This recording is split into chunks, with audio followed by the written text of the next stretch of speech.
Well, let's cross live now and speak to Behnam Ben Taleblu, Senior Director of the Iran Programme at the Foundation of Defence Democracies. So can you explain to us possibly what exactly progress means right now, given that these talks are, as Lee said, so technical and focused on the nuclear issue in Iran, when actually the issue that many people inside Iran want dealt with are the protests?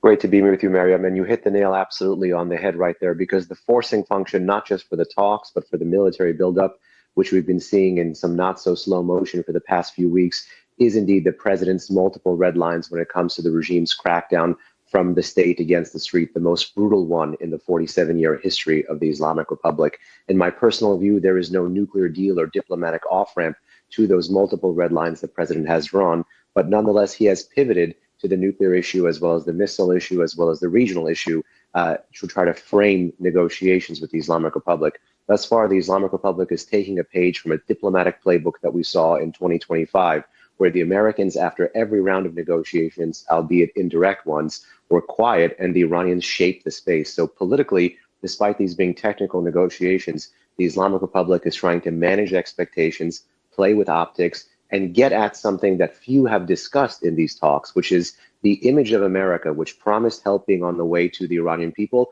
now being more interested in negotiating with the regime itself. And that, I think, best explains the somewhat optimistic commentary by Iran's foreign minister. So in showing that they're negotiating with the Americans, they're basically trying to prove to protesters inside Iran that nothing will be done to help you because Americans are happy to negotiate with us. Precisely. This is the medium-term thing that the Islamic Republic is looking to engage with. We know it doesn't like America. We know it certainly doesn't like President Donald Trump. It's trying to clip the wings of Iran's protesters and very brave dissidents, and to try to make sure that in case there is a conflict, that it's not going to face a two-front challenge at the same time. That two-front challenge being street protests coterminous with foreign military intervention. Okay. Thank you very much indeed. Behnam Ben Taleblu, it's good to talk to you. Thank you. Thank you so much for your insights.